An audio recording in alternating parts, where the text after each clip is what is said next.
You won't believe the kind of nightmare I went through with my neighbor. Imagine walking out of your house ready to start your day, keys in your hand, coffee still hot, and the first thing you see is a giant SUV parked right across your driveway. Not beside it, not a little too close, literally blocking the entire exit like it was her personal parking spot. That's exactly what I saw, and not just once, but again and again until I started to feel like I was living in some kind of twisted reality show. My neighbor Karen wasn't just parking in my driveway by accident. She was doing it on purpose. And the worst part? She enjoyed it. The first couple of times I thought maybe she was in a hurry or maybe it was just bad timing. I tried to give her the benefit of the doubt because, neighbors should at least try to get along. But it quickly became clear this wasn't an innocent mistake. One morning when I politely asked her not to park there, she looked me dead in the eye, smirked, and said, "Relax, it's just temporary. You'll survive, temporary." She had parked there the night before and left her car sitting in front of my driveway all night long. I had to call in late to work because I couldn't even get my car out. But to her, it was just a joke. That smirk of hers, that smug, satisfied grin, told me everything I needed to know. She wasn't doing this because she had nowhere else to park. She was doing it to get under my skin. She wanted to remind me that she was in control, that she was the president of the HOA, and that in her mind, the rules didn't apply to her. And the more she got away with it, the bolder she became. At first, I tried to play nice. I left little notes on her windshield, kindly asking her not to block my driveway. She crumpled them up and tossed them on my lawn. I knocked on her door once, explained I had to leave early in the morning, and asked her to move her car. She laughed and said, "Oh, you'll figure it out." That's when it hit me. She wasn't just being careless, she was being spiteful. This was deliberate. She wanted to show me that she had the power to make my life difficult, and there was nothing I could do about it. Now here's the thing about dealing with people like Karen. The more you let them push, the more they'll keep pushing. Every time I bit my tongue and decided not to argue, she found a new way to test me. If it wasn't her car in my driveway, it was her HOA letters in my mailbox, complaining about ridiculous things like my garden gnome being against neighborhood aesthetics, or my trash can sitting out 2 minutes too long. She loved control, and the driveway was her favorite weapon. And every time I saw that massive SUV blocking me in, it wasn't just an inconvenience. It felt like she was daring me to fight back. The anger built slowly, like water filling up a glass. Every time I thought I could let it go, something else happened. And eventually, the glass overflowed. I reached a point where I couldn't stand it anymore. It wasn't about the driveway, it was about respect. It was about dignity. And Karen had made it her mission to strip that away from me one parking stunt at a time. One evening, after she had blocked me in again, I sat in my car staring at her SUV, my hands gripping the steering wheel so tightly my knuckles turned white. I wasn't just late to a dinner that night. I missed it completely. And as I sat there fuming, I realized this had to end. But how? I couldn't argue with her. She thrived on conflict. I couldn't complain to the HOA, she was the president. I couldn't even talk to other neighbors because most of them were too scared of her to say a word. That's when a thought started to creep into my mind. If she wanted to play games, I could play too. Except my game wouldn't involve shouting or arguing. It would be quiet, calculated, and completely by the book. She thought she had all the power because she controlled the HOA, but the one thing she couldn't control was the law. And if I could use the law to turn the tables on her, then maybe, just maybe, I could finally wipe that smug smirk off her face. I didn't know it then, but that was the beginning of the end for Karen's little power trip. She had pushed me one too many times, and I was done playing nice. If she thought her car could sit in my driveway forever, she was about to learn a very painful and expensive lesson. Karen wasn't just a bad neighbor. She was the kind of person who thrived on control. Being the president of the HOA gave her a sense of power that she wore like a crown. She treated the entire neighborhood like her personal kingdom, and every homeowner like one of her subjects. If she didn't like the color of someone's front door, she'd send them a letter. If a kid left a bicycle on the lawn, she'd take pictures and call it a community violation. But when it came to her own behavior, the rules magically didn't exist. It was like she had built herself an invisible shield, where nothing she did could be questioned. And because she had been running the HOA for so long, most of the neighbors didn't even bother challenging her anymore. They either avoided her or reluctantly obeyed her petty demands just to keep the peace. I, on the other hand, was new to the neighborhood and not used to playing by Karen's one-sided rules. And because I didn't back down at the first sign of trouble, I think she decided to make me her personal target. Blocking my driveway wasn't the only way she tried to get under my skin. She seemed to invent new reasons to bother me. One day I got a notice for leaving my trash bins out too early, even though they were out at the exact same time as everyone else's. Another time, she complained that the flowers I planted in my front yard were too bright and didn't match the uniform look of the neighborhood. Can you believe that? Flowers were suddenly a violation because Karen didn't like them. And when I tried to question her, she would shrug and say in her fake sweet tone, "It's not personal, it's just the rules." But deep down, I knew it was personal. The funny thing was, if you looked at her own property, she was breaking more rules than anyone else. Her grass was overgrown, her gutters hadn't been cleaned in months, and her holiday decorations stayed up long after the season was over. Yet nobody dared to report her because she was the one in charge. It was pure hypocrisy, and the more I saw it, the more I realized just how toxic she was. But the driveway, that was her favorite weapon against me. And the more I tried to deal with it politely, the more arrogant she became. I'd knock on her door, ask her to move, and she'd roll her eyes like I was some annoying fly buzzing in her ear. Sometimes she wouldn't even answer the door.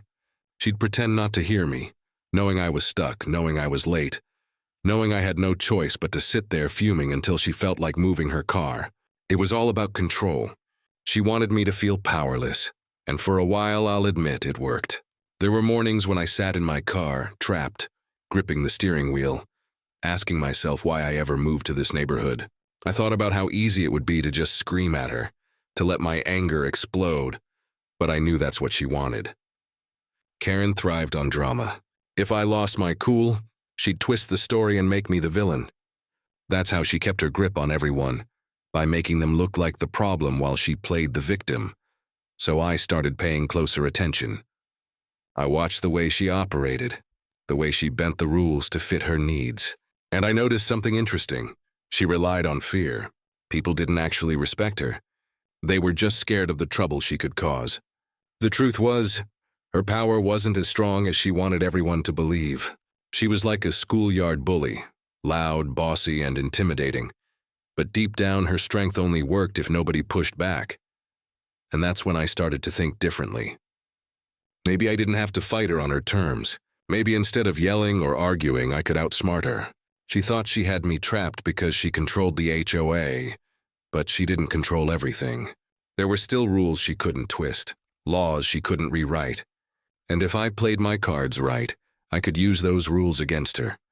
The more I thought about it, the more it fueled me. Every smirk, every fake violation letter, every time she blocked my driveway, it all started stacking up inside me like kindling waiting for a spark. And I knew sooner or later she'd go too far. The day would come when she pushed me just enough that I could turn the tables on her. And when that day came, she wouldn't even see it coming. She thought she was untouchable because she wore that HOA title like armor.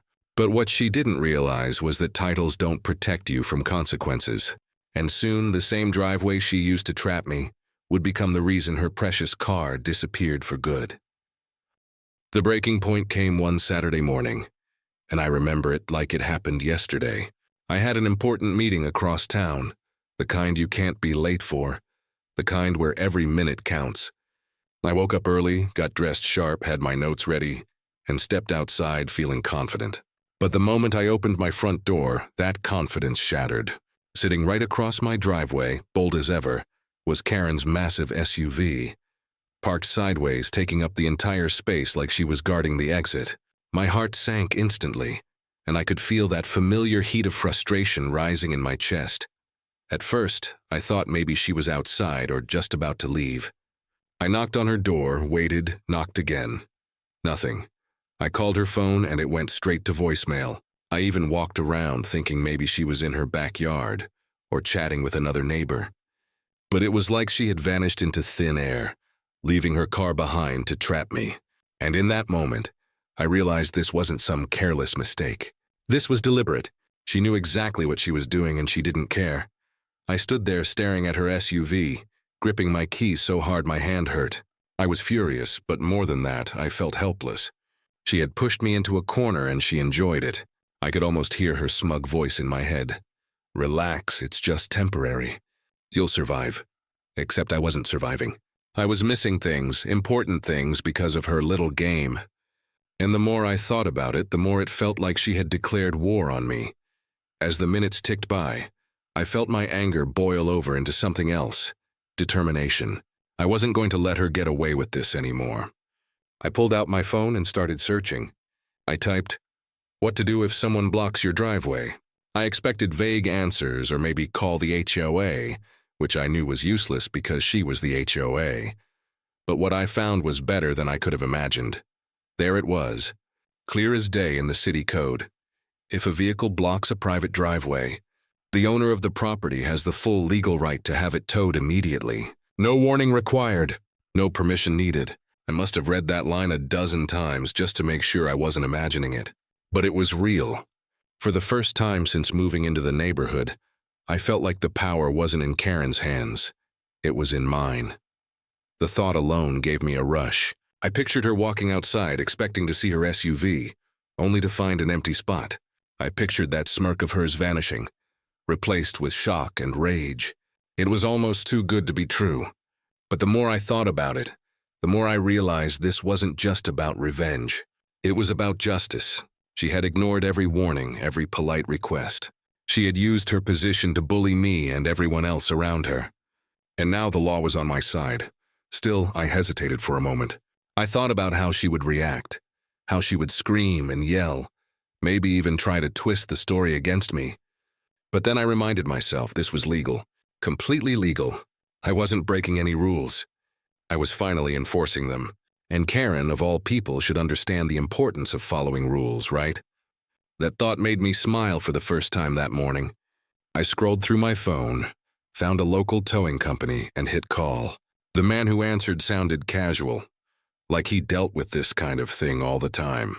I explained the situation, gave him my address, and he said, "No problem. We'll be there in 30 minutes. Just like that. The plan was set in motion. As I hung up the phone, I felt a strange calm wash over me. The kind of calm you feel when you've been holding in frustration for too long, and finally find a release. I sat on my porch sipping my coffee, watching that SUV block my driveway, and for once I wasn't angry. I was almost excited, because I knew that in just a short while things were about to change. Karen had played her little game for weeks, maybe even months, thinking she was untouchable.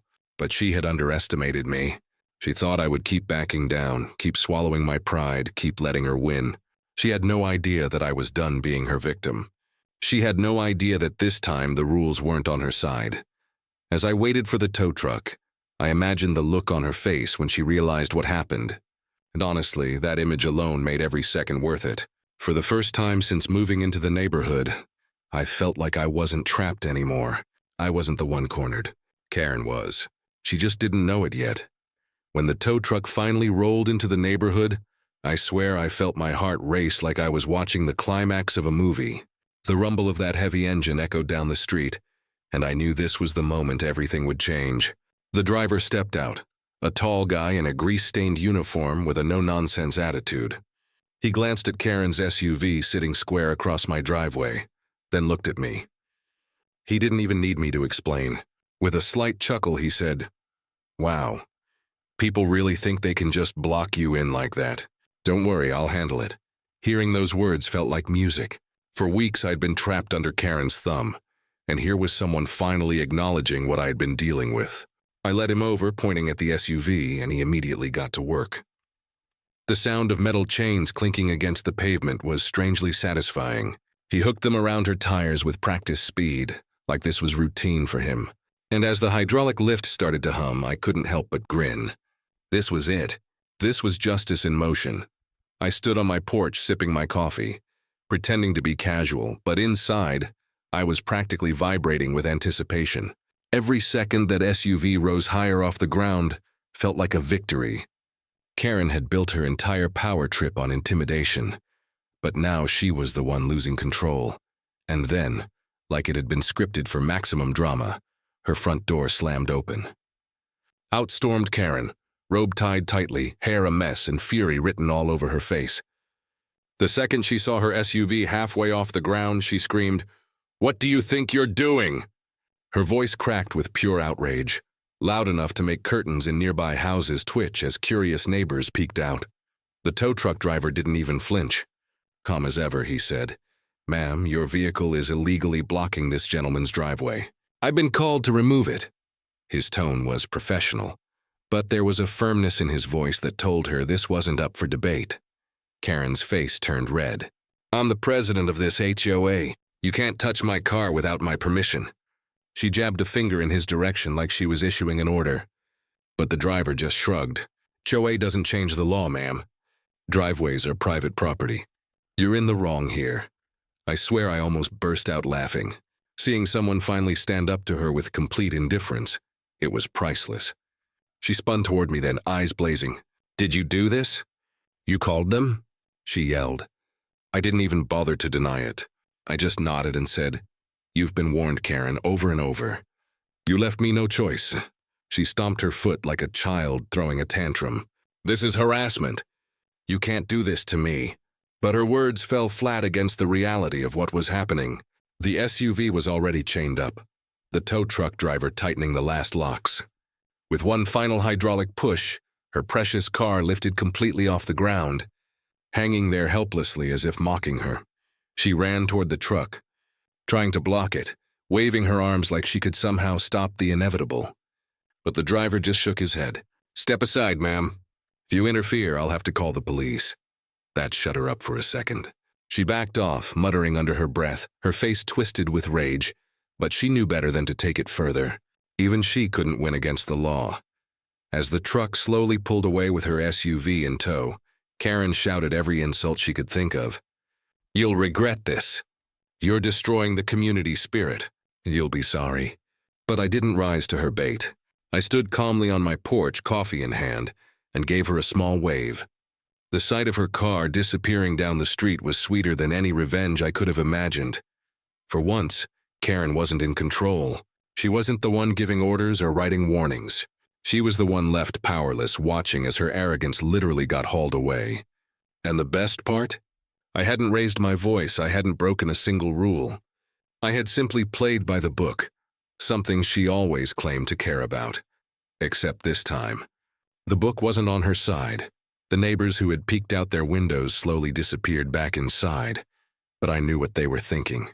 For weeks, maybe even years, they had suffered under Karen's reign, too afraid to stand up to her. But now they had seen it. Karen wasn't untouchable.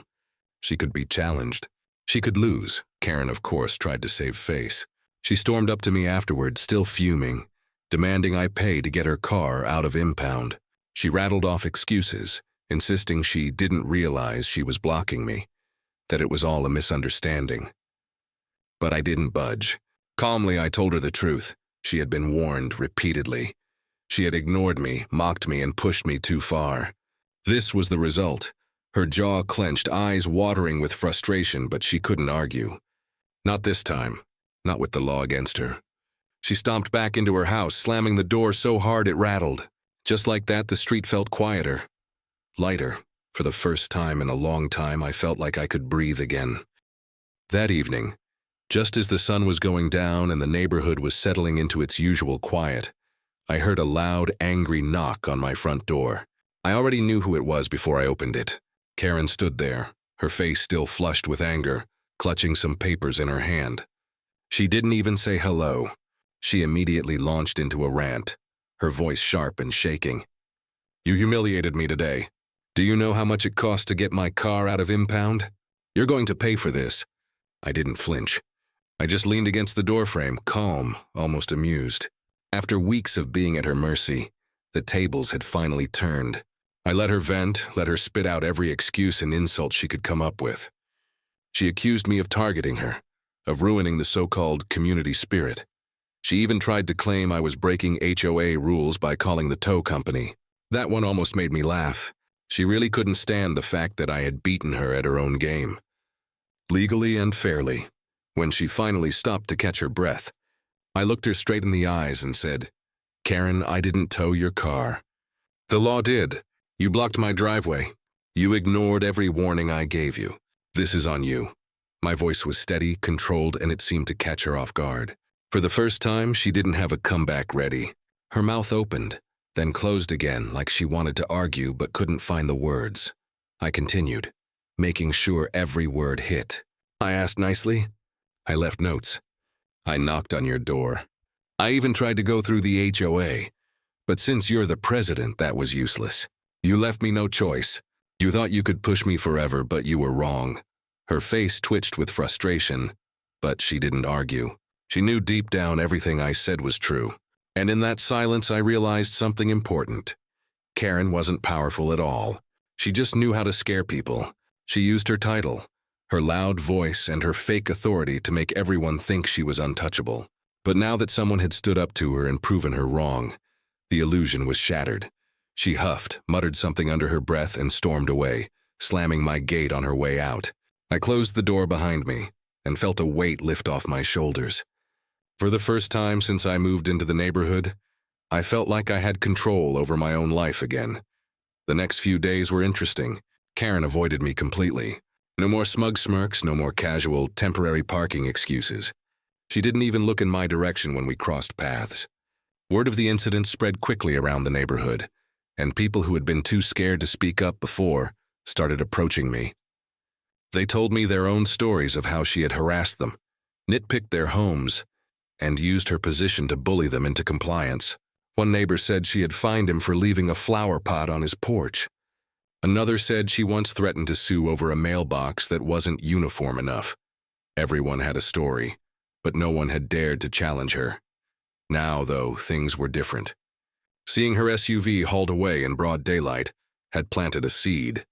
People realized she wasn't above the law, and suddenly the fear she had built her empire on began to crumble. Neighbors started pushing back. They questioned her letters. They challenged her so-called violations.